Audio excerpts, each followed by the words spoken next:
भगवान बुद्ध ने श्रावस्ती में 3 मास का वर्षावास पूरा किया। उस वर्षावास में वे सतत समाधि में लीन रहे, बाहर निकले नहीं, लोगों से बोले नहीं, नियमित रूप से जो उपदेश देते थे वह भी न दिया। 3 माह अपने में ही डूबे रहे। बहुत ग्रंथ कहते हैं 3 माह वह पृथ्वी पर नहीं रहे। बड़ी मीठी बात है। 3 माह वह कहीं और रहे, किसी और लोक में विचरे। जब भगवान बुद्ध लौटे तो उन्होंने कहा, मैं स्वर्ग गया था, क्योंकि देवताओं की बड़ी आकांक्षा थी कि उन्हें भी उपदेश दूं। वे मेरे पीछे पड़े थे। वे कहते थे, मनुष्यों को ही समझाते रहोगे, हम पर कब दया होगी। इस बात पर तो लोगों को शायद भरोसा भी नहीं आया, लेकिन भरोसा करना पड़ा, क्योंकि 3 महीने बाद जब वे जिस भवन में 3 महीने तक मौन रहे थे उससे बाहर उतरे तो लोग चकित होकर देखे। घटना ऐसी घटी कि न मालूम कितने देवता भी उस दिन स्वागत करने के लिए खड़े थे। न मालूम कितने मनुष्य और न मालूम कितने देवताओं और मनुष्यों का अद्भुत सानिपात हुआ। संख्यातीत था सानिपात। देवता मनुष्यों को देखने लगे और मनुष्य देवताओं को देखने लगे। मनुष्यों को तो बिल्कुल भरोसा ही नहीं आया कि ये देवता ये यहाँ क्या कर रहे हैं, ये यहाँ कैसे आए। बुद्ध की बात पर वे तो शायद भरोसा भी नहीं करते, लेकिन जब वे अंततः देवता स्वागत के लिए खड़े थे तो उन्हें मानना ही पड़ा कि बुद्ध कहते हैं कि वे 3 माह तक स्वर्ग में रहे, वहां देवताओं को समझाया, जरूर समझाया होगा। इतने भक्त हो गए पैदा। वे सब खड़े हैं द्वार पर स्वागत करने के लिए। उस दिन भगवान की शोभा अवर्णनीय थी। जैसे उनके चारों ओर इंद्रधनुष घिरा था। 7 रंग उनकी देह से फूट रहे थे। सभी रंगों की अभिव्यक्ति हो रही थी। भगवान के प्रमुख शिष्य सारिपुत्र ने उनका स्वागत करते हुए कहा, भगवान, न तो ऐसा कभी देखा गया था और न सुना था। उसे बहुत दिन हो गए भगवान के साथ रहते, लेकिन ऐसा कभी उसने न सुना था न देखा था कि देवता और भगवान के लिए आतुर होकर खड़े हैं स्वागत में। भंते, मनुष्य ही नहीं देवता भी आपको चाहते हैं। ऐसी उसने जिज्ञासा की। तब भगवान ने कहा, संबुद्धि परम घटना है, उसके पार कुछ भी नहीं। स्वभावतः देवता भी उनके लिए तरसते हैं, ललायित होते हैं। और तब भगवान बुद्ध ने ये गाथा कही, जो धीर ध्यान में लगे हैं, परम शांत निर्वाण में रत हैं, उन स्मृतिवान संबुद्धों की स्पृहा देवता भी करते हैं। अकेला भारत ऐसा देश है जिसने ध्यान की गहराई में प्रवेश किया या ध्यान की ऊंची ऊंचाइयों में गया है। अकेला भारत ऐसा देश है जिसको यह बात साफ हो गई कि आदमी सबसे ऊपर नहीं, मनुष्य से ऊपर तो चैतन्य की दशाएं हैं। देवता का इतना ही अर्थ होता है जैसे मनुष्य के नीचे पशु पक्षी हैं, ऐसे मनुष्य के ऊपर देवता है। देवता का अर्थ होता है मनुष्य के ऊपर शुद्ध चैतन्य की तरंगे। वह अनूठी बात यह है कि देवता भी अंतिम अवस्था नहीं है। अंतिम अवस्था बुद्धत्व है और बुद्धत्व को पाने के लिए मनुष्य चौराहा है। मनुष्य के नीचे पशु पक्षी हैं, उनको भी अगर बुद्ध होना है तो मनुष्य तक आना पड़ेगा। मनुष्य चौराहा है और मनुष्य के ऊपर देवता हैं। देवताओं की अनेक कोटियां हैं, लेकिन उनको भी अगर बुद्ध होना हो तो मनुष्य तक आना पड़ेगा। बुद्धत्व का अर्थ है मन समाप्त हो गया। देवता का अर्थ है मन की तरंगे और सुंदर और प्रीतिकर हो गई। मनुष्य की तरंगे उतनी सुंदर नहीं, उतनी प्रीतिकर नहीं।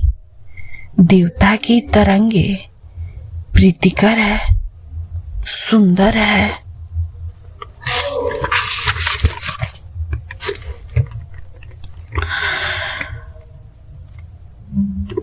जब कभी कोई बुद्धत्व को उपलब्ध होता है तो उसमें सभी उत्सुक होते हैं। उसमें पशु पक्षी भी उत्सुक होते हैं, उसमें देवता भी उत्सुक होते हैं, उसमें मनुष्य भी उत्सुक हो जाते हैं, उसमें बुरे से बुरे आदमी भी उत्सुक हो जाते हैं, उसमें भले से भले आदमी भी उत्सुक हो जाते हैं।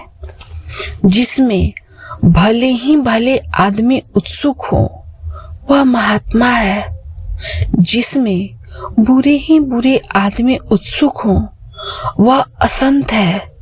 और जिसमें भले और बुरे दोनों तरह के आदमी उत्सुक हो जाएं, वह बुद्धत्व को उपलब्ध व्यक्ति, क्योंकि बुरे को भी उसमें द्वार दिखाई पड़ता है, भले को भी द्वार दिखाई पड़ता है।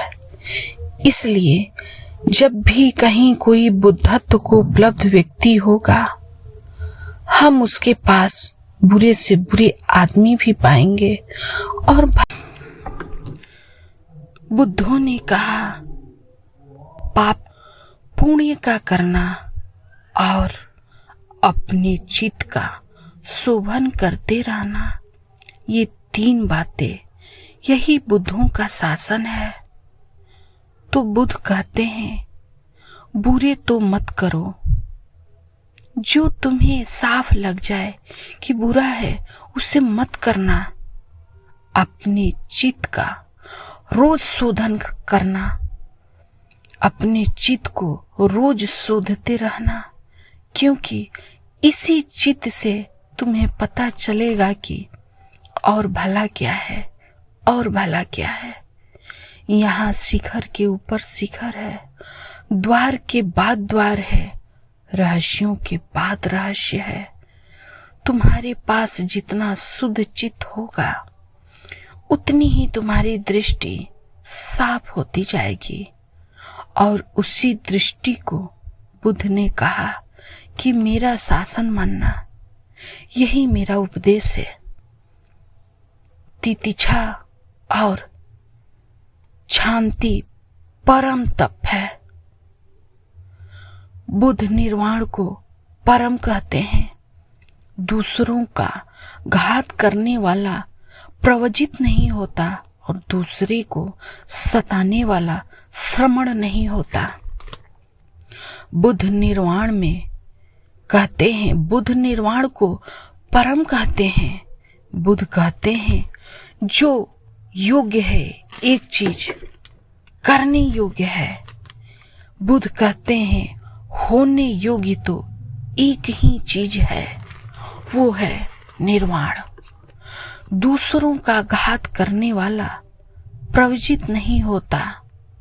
और सन्यासी का अर्थ है जिसकी दूसरों से प्रतिस्पर्धा नहीं, जो किसी तरह की ईर्ष्या में नहीं।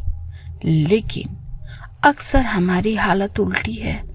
हम दूसरे को मिटाने में अगर खुद भी मिट जाए तो कोई फिक्र नहीं। दूसरे का घात करने वाला प्रवजित नहीं होता। बुद्ध कहते हैं दूसरों को घात करने वाला प्रवजित नहीं होता और दूसरों को सताने वाला श्रमण नहीं होता। ये दो बातें छोड़ देना तो तुम सन्यासी हो। निंदा न करना, घात न करना, पति मूछ में समवर रखना, भोजन में मात्रा जानना, एकांतवास करना और चित्त योग में लगाना, यही बुद्धों का शासन है। निंदा न करना। निंदा करने से हम दूसरों में उत्सुक हो जाते हैं, दूसरे को छोटा करने में उत्सुक हो जाते हैं। निंदा का मतलब इतना ही तो है, इसलिए निंदा रस नहीं, निंदा नहीं करना। क्योंकि संन्यास्त प्रवजित भिक्षु जो हो गया, अब उनकी आकांक्षा अपने को उठाने की है, दूसरे को गिराने की नहीं। घात न करना, किसी को हानि नहीं पहुंचाना, क्योंकि जितनी ऊर्जा दूसरे को घात करने में लगेगी उतनी ऊर्जा तो ध्यान बन जाती, परम संपदा बन जाती, निर्वाण बन जाती। पति मोक्ष में समवर रखना। पति मोक्ष का अर्थ होता है बुद्ध ने जो कहा, बुद्ध अदा अर्थात जागे हुए पुरुषों ने जो कहा उसको मानना, उसको स्वीकार करना। भोजन में मात्रा जानना। जो बुद्ध हर चीज में मात्रा के लिए कहते हैं, मात्रा जानना, मध्य में रुक जाना, अति मत करना, अति सर्वत्र वर्ज्यते, एकांतवास करना। और जहां मौका मिले, जैसी सुविधा बने, वहां अकेलापन को खोजना और चित्त योग में लगाना। अभी चित्त संसार में लगा है, भोग में। धीरे धीरे इसकी ऊर्जा को हटाना, वहां से धीरे धीरे रत्ती रत्ती करके, बूंद बूंद करके इसे ध्यान में, योग में, मोक्ष में लगाना। यही बुद्धों का शासन है। यही सूत्र भगवान बुद्ध ने हमें दिए हैं। बहुत अद्भुत सूत्र है कि मनुष्य एक चौराहा है। अगर भगवान को भी निर्वाण को उपलब्ध होना है, बुद्धत्व को उपलब्ध होना है, तो उनको भी मनुष्य की योनि में आना ही पड़ेगा। मनुष्य होना बहुत सौभाग्य की बात है। और ये मनुष्य के चौराहे से ही हम बुद्धत्व की यात्रा कर सकते हैं। बहुत अद्भुत कहानी है, बहुत सुंदर कहानी है कि अपने को सिर्फ और सिर्फ इस जीवन को ध्यान में लगाना है। बस ये ओशो ने कही है। ओशो बुद्ध की देशना, दुख निरोध। इसी किताब से ये कहानी है, बहुत अद्भुत कहानी है, बहुत सुंदर कहानी है भगवान बुद्ध की, जो हम लोग जान सके, महसूस कर सके। धन्यवाद, प्रणाम।